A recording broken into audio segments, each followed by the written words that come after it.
Pack your things, you're done here, effective immediately, my boss Richard Harrington announced in the middle of the open plan office, his voice deliberately loud enough to carry across all 4 departments on the 14th floor. And don't bother applying anywhere else in this industry. I'll make sure every firm in this city knows exactly what kind of employee you really are. 127 coworkers stopped typing, stopped talking, stopped breathing as they watched me absorb the public execution Richard had clearly planned for maximum humiliation. But why did I walk to the elevator without protest, without tears, without the breakdown he was obviously expecting, and why 2 years later? Did that same elevator deliver me to a lobby where the receptionist greeted me as the building's new owner?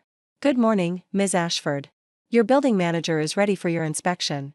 I smiled at the receptionist, a young woman who hadn't been working here 2 years ago, who had no idea about the history she was witnessing. "Thank you. But first, I'd like to visit the 14th floor. Could you call up and let them know the new building owner is conducting a personal inspection of all tenant spaces?" Her eyes widened slightly. Tenant inspections by building owners were unusual, but she made the call. "They're expecting you, Ms. Ashford." I stepped into the elevator and pressed 14. The same elevator I had ridden in shame 2 years earlier. The same floor where Richard Harrington had destroyed my career in front of everyone. He had no idea I was coming. He had no idea I now owned the building his company leased. The firing had been designed to break me. Richard had called me into the center of the office, not his private office, not a conference room, but the exact middle of the open floor plan where maximum witnesses would observe my destruction. He'd waited until 3 p.m. on a Friday, ensuring the story would spread over the weekend without any official response possible. "You're incompetent, Vivian. Your work on the Morrison account was unacceptable. Your attitude has been problematic for months. I've tolerated it because I thought you might improve, but clearly I was wrong." None of it was true.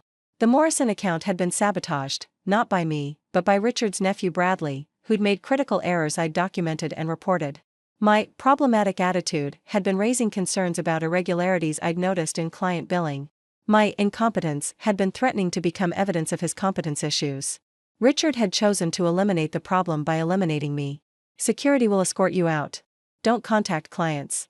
Don't contact coworkers. Any attempt to damage this company's reputation will be met with legal action." I'd walked to the elevator surrounded by silence. 127 people had watched their colleague publicly humiliated, and not one had spoken up. I didn't blame them. Richard had made clear what happened to people who challenged him. The months after the firing had been brutal. Richard's threat to blacklist me hadn't been empty. Every application I submitted received the same response: "We've heard concerning things about your previous employment. We're not able to move forward." He called colleagues at every firm I applied to. He'd shared confidential concerns about my work ethic, my attitude, my reliability. He'd systematically poisoned the industry against me. By month 3, I'd stopped applying to firms in my field. By month 4, I'd depleted my savings paying rent while unemployed. By month 5, I'd moved in with a friend and started driving for a rideshare company just to survive. The career I'd spent 8 years building was gone. The pivot happened because I had no other choice. During those desperate months, I'd picked up work wherever I could find it. Data entry, virtual assistants, freelance projects for small businesses that couldn't afford real consultants. One of those small businesses was a property management company struggling with their accounting systems. I'd helped them reorganize their financials, identify inefficiencies, and streamline their operations. "You're good at this," the owner, Margaret, had observed. "Better than the consultants we paid 10 times as much." I was a financial analyst for 8 years. This is what I did. What happened? I'd told her the story, the firing, the blacklisting, the systematic destruction of my career. "That's illegal," she'd said flatly. "What he did, the coordinated campaign to prevent you from finding work, that's tortious interference. I can't afford to sue him." "Maybe not yet. But you could build something he can't touch." Margaret became my mentor, my advocate, and eventually my business partner. She'd spent 30 years in commercial real estate, building a portfolio of properties that generated steady income without requiring her constant attention. She understood the industry from angles I'd never considered. The firms that blacklisted you, they all lease their office space. Every company needs a building. What if you controlled the buildings? I can't afford to buy buildings. You can't afford to buy buildings yet. But you can learn the industry, build relationships, find opportunities others miss. Real estate rewards patience and knowledge. You have both. She'd started teaching me property valuation, market analysis, negotiation tactics, the financial engineering that turned modest investments into substantial returns. I'd absorbed everything, applying the analytical skills Richard had dismissed as incompetent to an industry he knew nothing about. The first acquisition came 18 months after my firing. A small office building in a transitional neighborhood, undervalued because the previous owner had mismanaged it, but positioned for growth as the area developed. Margaret and I had partnered on the purchase, combining her capital and experience with my analysis and hunger. We'd renovated strategically, attracted quality tenants, and tripled the property's value within a year. The second acquisition followed 6 months later. Then a third. Then a portfolio that grew as my reputation in commercial real estate established itself among people who never heard of Richard Harrington or his blacklist. The industry he'd banned me from wasn't the only industry that existed. The opportunity to buy the Harrington building came through a broker who didn't know my history. There's a Class A office tower downtown. The current owner is over-leveraged and needs to sell quickly. Prime location, stable tenants, below market price because they need to close fast. I'd recognized the address immediately. The building where I'd been publicly humiliated. The building where Richard Harrington's firm occupied the 14th floor on a 10-year lease. The building that represented everything I'd lost and everything I'd rebuilt. I'm interested. Send me the details. The due diligence revealed everything I needed to know. Richard's firm was one of 19 tenants. They occupied 12,000 square feet on a lease that had 7 years remaining. Their rent was below current market rates, a favorable deal they'd negotiated during a previous ownership transition. The building itself was sound but undermanaged. The current owner had deferred maintenance, lost good tenants through poor service, and failed to maximize the property's potential. I saw what it could become. I saw what I could make it. I also saw the opportunity I'd been waiting for without knowing it. The acquisition closed quietly. Building ownership changes rarely make headlines. The existing tenants received notification of new ownership, new management contact information, and assurances that their leases would be honored as written. Richard Harrington received the same form letter everyone else received. He had no idea who the new owner was. He had no idea his former victim now controlled the building his company called home. The inspection was my choice. I could have remained anonymous, plenty of building owners never personally visit their properties. But I wanted something more than passive ownership. I wanted Richard to know. Not for revenge, or not only for revenge. I wanted him to understand that his attempt to destroy me had failed. That the industry he'd banned me from wasn't the only path to success. That the woman he'd publicly humiliated had built something he couldn't touch. The inspection was scheduled for a Tuesday morning, 2 years and 3 days after he'd fired me. The elevator doors opened on the 14th floor. The office looked different, new paint, updated furniture, some rearrangement of the open floor plan, but the essential layout was the same. The same spot where I stood absorbing Richard's public termination was now occupied by a cluster of desks where analysts reviewed spreadsheets. The receptionist for Richard's firm looked up as I approached. "Can I help you?" "I'm Vivian Ashford. The building owner. I'm conducting an inspection of tenant spaces." Her expression shifted through confusion, concern, and something approaching alarm. Let me get Mr. Harrington for you." "Please do."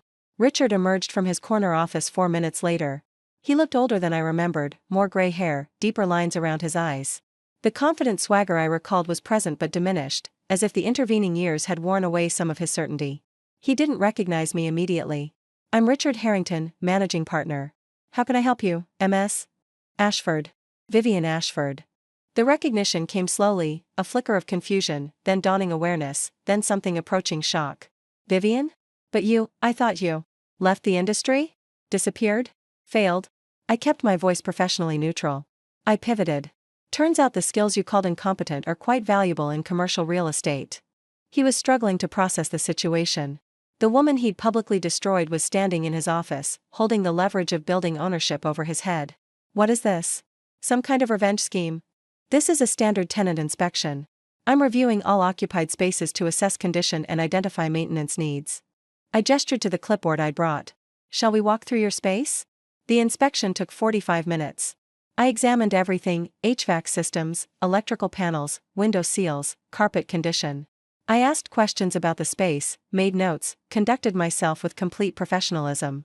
Richard followed me like a man walking through a minefield, waiting for the explosion that never came. His employees watched with the same silent attention they'd given my firing 2 years earlier. But the dynamic was reversed now.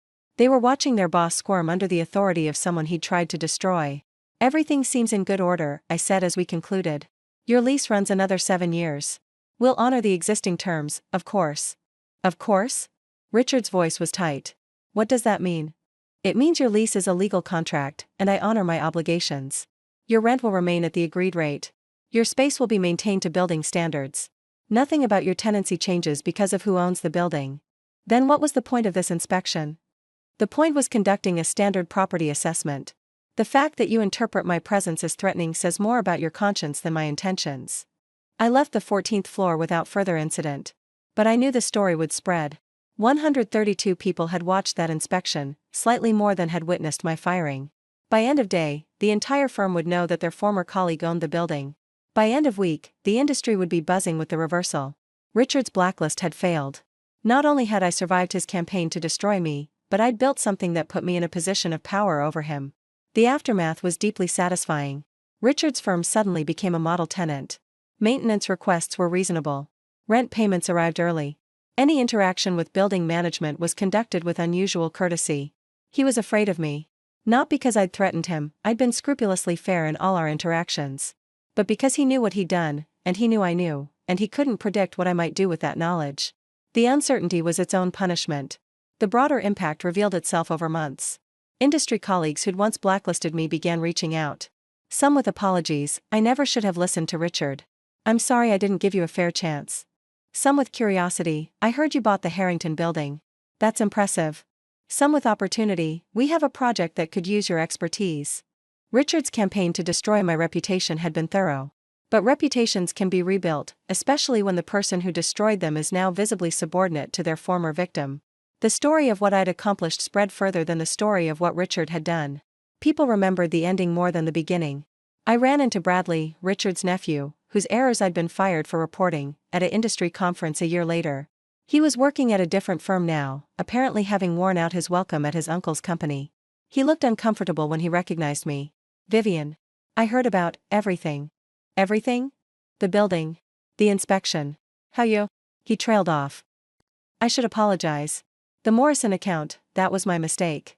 I let you take the blame because I was scared of what would happen if the truth came out. You let your uncle fire me publicly and blacklist me across the industry to cover your errors, I know.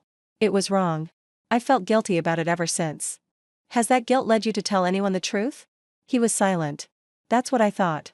You feel guilty, but not enough to actually do anything about it. I gathered my things to leave. I've built a career your uncle couldn't destroy. I don't need your apology or your guilt. I just needed you to know that I know exactly what happened, and I succeeded anyway. Richard's firm moved out of my building 3 years into their lease. They claimed they'd found space that better suited their needs, but the real reason was obvious. Richard couldn't handle working in a building owned by someone he'd wronged. Every day in that space reminded him of what he'd done and what I'd overcome.